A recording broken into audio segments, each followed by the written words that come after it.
ልቀቀኝ እንኳን ደህና መጣሽ ነይ ቁጭ በይ በዚህ ልክ በጭራሽ ቤት መተሽ ያገኝሻለሁ ብዬ አልጠበቅኩም ነበር ቆይ እኔ ባልመጣ ኖሮ ልትመታት ነበር ሚስትን ለመምታት እጅን ታነሳለህ አይ አልመታትም ሲጀመር ምን አይመታል ቤት ስመጣ ስላጣኋት ተናድጄ ነበር እና ደግሞ ስለምወዳት እቀናለሁ ካላመንካት ማግባት አልነበረብህም ደግሞስ ታማተኝታ ጥላት መሄድ ሳይንስ ጮህባታለህ እኔ እኮ መጀመሪያ አመጣጤ ወንድሜ ከዚህ በኋላ እሷን እንደማያስብ አንተም ደግሞ ከዚህ በኋላ ወንድሜን ማስተዳደር እንድታቆም ላስጠነቅቃችሁ ነበር ግን ደግሞ መጀመሪያ ያንን ለመስማት ጤነኛ መሆን ያስፈልጋል እኛ በቤታችን የወደቀ ነገር ላይ ኃይላችንን አናሳይም በጀርባ መተለም ለማጥቃት አንሞክርም ለዛ ነው አስነስቼ ወደ ሆስፒታል የወሰድኳት አዎ ወንድምሽ ከህይወታችን እንደወጣ ግልጽ ነው ሰሞኑን ከአዲሱ ፍቅረኛው ጋር በተደጋጋሚ እየታዩ ነው ፍቅረኛ አዎ ፍቅረኛ ምን ነው ያልነገርሻትም እንዴ እሱን እኔም ካንተ እየሰማው ነው ግን እቅድን በጣም ወድጄዋለሁ ኤፍራታን ከወንድሜ ለማራቅና እሱም ደግሞ ፈጽሞ ሊያስታውሳት እንደማይችል ከኔ በላይ አንተ በደንብ አድርጋ አስረድተህልኛል እና ለዚህም ደግሞ በጣም አድርጌ አመሰግናለሁ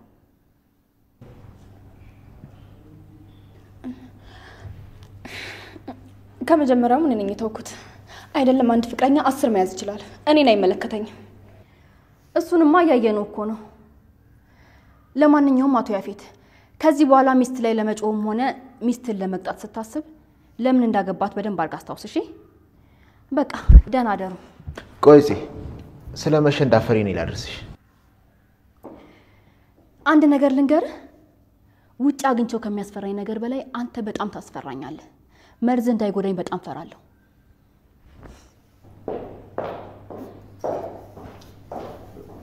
ቆይ በዚህ ልክ ሰው ይፈራኛል እንዴ እኔ እሷን ከመጠበቅ ውጪ እሷ ላይ ምን አድርጌያለሁ እሷ ላይ እስከሚደርስባት ድረስ መጠበቅ ያለባት አይመስለኝም ቆይ ማስታወስ ጀመረች እንዴ አንተን ለመፍራት ያለፈው ማስታወስ አይጠበቅባትም አሁን የምታየው ነገር በቂ ሆነ አይ ከሱ መረጃ ማግኘት በጣም ከባድ ነገር ነው እንኳን እኔ ለውጣታው እሱ ራሱ በገባ በወጣ ቁጥር ማን ነው እንደዚህ ያደረገሽ ምናምን እያለ መቀመጫ ሰጥቶኝ ነው ማን ነው ናታን ከቤት ሳይወጣ ነው ያለው እኔ ራሱ ጠዋት ስነሳ ላየሁትም ከቤት ሳይወጣም አልነበረም ስማ ናታን ያንን ጽል ሊወስድ አይችልም በስፍራው ደግሞ እዛ ሁሉ ሰው ጥበቃ የነበረን ቃል ሊወስድ አይችልም የምሬን ነው እያወራን ያለ ነው ስለኛ ናታን ከሆነ ናታን እንደዛ ሊያደርግ አይችልም በፍጹም እናንተ ታውቁትም ማለት ነው አዎ ሰላም ለናችሁ ወዴ ሰብለይቱ ቤተሰቦች ደህና ናችሁ ወይ እኔ በጣም ደህና ነኝ እግዚአብሔር ይመስገን ሰላማችሁ ይብዛልኝ የኔ ተወዳጆች ኤፍራታ ለጽዮን ምን እንዳለች ሰምታችኋል ጋይስ በማናቸውም ቢሆን ዝሮ አንቺ አክስት መሆንሽ አይቀርም እያለቻት ነው ማለት ነው እሷም ራሷ እርግጠኛ አይደለች መሰለኝ የማልልጅ አስቸጋሪ እኮ ነው ጋይስ እንደው አይጣል ነው እንደዛ አይን ነገርና የማልልጅ እንደሆነ እሷ ራሱ ማወቅ አልቻለችምና ትንሽ አስቸጋሪ ነው ግን ብዙም አላስጨነቃትም እሷ የማንም ልጅ ቢሆን ማለት ነው የናታን እንዲሆንላት ያው ጸሎት ነበራት ግን ያፌት የሆነ ቀን ግን ምን እንደምትሆን ያው ጽዮን ግን በየትኛው ማጋጣሚ ቢሆን አክስት መሆኗ የማይቀር ነው ግን ጽዮንና ናታን ወንድምናት ይመስሏቸዋል ጋይስ ለነገሩ ቢሆን ነው እናታቸው አንድ ከሆነች ያው በአባት ነው ላይ ገናኙ የሚችሉት በእርግጠኝነትና እና እንግዲህ ማናት ኤፍራታ እርጉዝ ናት ያው እሱን ደግሞ አረጋግጠዋል ማለት ነው ጽዮን በጣም ደስ የምትል ልጅ እየሆነች መታለች እንግዲህ ያፌት ቤቱ ድረስ ሄዳለታለች ማለት ነው በጣም ማስመሰልን ተከናዋለች እንደዛም ካልሆነማ በጣም ከባድ ነው ያፌት እንደምታዩት በጣም ጋንጩር ሆኗል ልጅቷን በጣም እያሰቃያት ነውና እንዴት እንደሚያስጠላ ግን የምር በጣም የሱ አምባገነንነትማ በጣም ከባድ ነው ከምን በላይ ደስ የሚለው ነገር ምን እንደው ታውቃላችሁ ቢኒያምና ናታን ታርቀዋል እንግዲህ ናታንን ማን ነው ያፌትን ከዚህ ከስር መሰረቱ ለማጥፋት ሁለቱም ባንድ ላይ እየሰሩ ይገኛል ማለት ነው። ይሄ በጣም አሪፍ ነገር ነው። እንግዲህ ሌላ ችግር እንዳይመጣ በጣም ፈራደው ለምን ታውቃላችሁ? አሁን ላይ ናታን በጠላቶች እጅ ውስጥ ነው ያለው። በጣም ዙሪያውን ተከቦ ነው ያለው። ብዙ ጠላቶች አፍርቷል ማለት ነው በሚሰራው ስራ እና በጣም ለጽዮንና ያው ኤፍራታ ኦሬዲ እንግዲህ ያፌትን ስላገባችሁ ማለት ነው በጣም ለጽዮን በጣም ፈራራታለሁ እንዲሁም ደግሞ ለቤዛም ቢሆን ማለት ነው ቤዛ እንግዲህ አሁን ላይ ጓደኛዋን ፍለጋ ተነስታለች ማለት ነው ምክንያቱም ከተሰናበተቻት በጣም ቆይታለች እሷ ረስታት ነበር ግን በህልሟ እየመጣች እንዴት ተረሽኛለች እያለች በጣም እየወቀሰቻት ትገኛለች ማለት ነው ያው ረስታት ነበር እውነትም ማለት ነው ግን እንግዲህ ነገር ትንሽ እሷንም እዚህ ነገር ውስጥ የሚከታት ይመስለኛል ነገሩ ትንሽ ሰፋ ማለቱ የማይቀር ነው ቤዛም ከዚህ ጉዳይ መግባቷ የማይቀር ነው እኔ የምፈራው ግን ያፌት እሷንም እንዳያስገባት ነው ምክንያቱም እሱ ገንዘብ ካገኘ ሰውን ምንም ነገር ማድረግ ስለሚችል ማለት ነውና ቤዛ አሁን ላይ ጓደኛዋን ፍለጋ ልትገባ ነው ለፖሊስ ልታመለክት ነው እሷን ፍለጋ ባለችበት አካባቢ ሁሉ ልትሄድ ነውና እሷን ፍለጋ ልትጀምር ነው በዚህ እንትን ውስጥ ደግሞ እሷም ወጥመድ ውስጥ እንዳትገባ በጣም እየፈራው ነው ሉሊት እንግዲህ ወደ ቀድሞ ስራዋ ወደ ተንኮሏ ተመልሳለች ማለት ነው አሁንም ለያፌት ቅጥረኛነቷን እንደቀጠለች ነው በዚህ ውስጥ እንግዲህ ናታንን እያስፈራራችሁ ትገኛለች እያንዳንዱ ውሎህንና ስራማት ነግሬ ከሆነ ለጽዮን አባቷ እንደሞተ ነግራታለሁ ያለች ስታስፈራራው ነበር ማለት ነው ግን የሚሳካላት አይመስለኝም አድርጊውና ብሏታን እንግዲህ እርግጠኛ ነኝ ጽዮን ይሄን ነገር ከሰማች ስብርብር ብላ ስለምትወርቅ ለኤፍራታ በጣም ከባድ ነው ከጎን ሆኖ የሚያበረታት ሰው አይኖርም ብዬ አስባለሁና ባትነግራት ደስ ይለኛል ከነገረቻት ደግሞ ናታን እሷን እዛ ቤት እንደማያስቀምጣት ነው የምነግራችሁ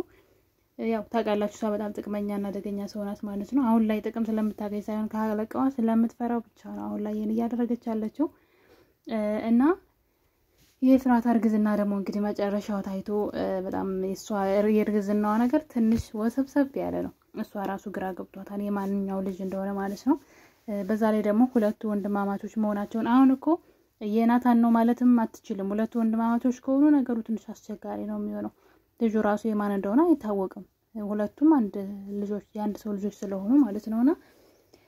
ምን ልታረግ ትችላለች በእርግጠኝነት ያፌት አይሆንም ግን ለጊዜው እንደዛ አይነት እንትን ያፌት ያወቀ ጊዜ እሱ ልጅ ስለሚመስለው ማለት ነው ያው አትነግረውም ግን ወሮ የገፋ ሲሄድ እርጉዝ መሆኗን ስለሚያውቅ ማለት ነው በዛ ሰዓት የሱ ልጅ ስለሚመስለው ማለት ነው እና ያው ለጊዜው ይንከባከባታል ግን የሱ ልጅ ባይሆን ደስ ይለኛል እኔ በበኩሌ ማለት ነው ምክንያቱም ምንም ደስ የሚል ሰው አይደለም ለዚህም አስፈላጊ ሰው ስላልሆነ ማለት ነው ያፌት እኔ በምን አይነት ቅጣት ቢቀጣ እኔ በተለይ እዛ ሴቶቹንም የሚያደርገው የክፋት ጥግ ማለት ነው እውነቴን ነው ብላችሁ ሌላ ነገር መስራት ይችላል ሌላ ወንጀል ራሱ ቢሰራ ጥሩ ነበር ግን ሴቶችን እያገተ ማለት ነውና ትንሽ ትንፍሽ ያሉትና ራሳቸውን ለማምለጥ የሚሞክሩት ደግሞ እየገደለ እንግዲህ በጣም ጨካኝና አረመኔ ሰው ነው ግን ለኤፍራታም ራሱ አይመለስም ማለት ነው እና ለሱ ልጅ ይገባዋል ብዬ እኔ በበኩሌ ያለንም እንደሱ ዘር ራሱ መቀጠል አለበት ብዬም አይደለም በርግጥ ጽዮን እህቱ ናት እንግዲህ የእናት ወድ ጅርጉምጉም ነው የሚባለው በእናት አይገናኙ የሚያባት ልጅ ናት እና ጽዮን እህቱ ናት ግን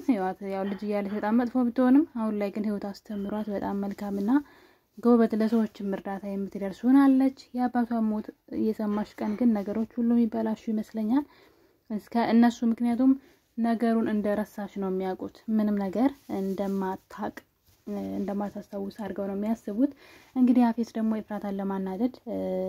ናታን ፍቅረኛ እንዳለው እየነገረው ነበር ኤፍራታ ግን እንዴት እንደተቀያየረች ማለት ነው እንግዲህ አስቡ እኔ አልፈልገውም ብላ የመጣች ጎበዝ እንደዛ ስንት ነገር ስለሱ እንዳልተናገረች ፍቅረኛ ያለው ስትባል እንዴት እንደሆነች ማለት ነው ዘላል ታንቀው ትንሽ ነው የቀራት ግን ጽዮን ባይኗ ብላ ማለት ነው እንዲገባ ታደረገች ነገሩን አስቀየሰቻት እንጂ እሷ ግን ታንጫጫ ነበር ማለት ነው እንግዲህ አስቡ እና ያፌት ደግሞ የሆነ እሷ እየሰራች ያለችው ነገር የደረሰባት ነገር አለ መሰለኝ ለሷ ያልነገራት ሚስጥር ማለት ነው ስለሷ ነው በነገራችን ላይ የሆነ እየተከታተላት ስለሆነ ምን ስታደርግ እንደምትውል ከማን ጋር እንደምትገናኝ ያወቀ መሰለኝና እንግዲህ የተናገራት ማለት ነው አንዳንድ ስራማ ምናምን ሲላት እሷ ምን ሰራው ምናምን ብላ ደንግጣ ነገሩን ለማስተባበል ብትሞክርም ግን የሆነ እሷ ሳታውቀው እሱ እየተከታተለ የምትሰራውን ስራ ሳይደርስባት አይቀርም ደግነቱ ግን እሷ ምርመራውንም እንኳን ሳይቀር የኔና የእናቴን የልጅነት ማረጋገጫ ብላ ነው ወሬውንም ቢሰማ እንኳን ይድንገት ብላ ማለት ነውና ትንሽ አስቸጋሪ ነው እንግዲህ መጨረሻቸው ምን እንደሚሆን አብረን ምናየው ይሆናል ብቻ የኤፍራታ ልጅ የናታን እንዲሆንላት ጸልዩላት እና የኔ ተወዳጆች በሌላ ቪዲዮ እስከምንገናኝ ስለነበረን ቆይታ አመሰግናለሁ ይሄን ቪዲዮ ደግሞ ላይክ ከወደዳችሁ ሼር አድርጉ ወዳችኋለሁ። መልካም ጊዜ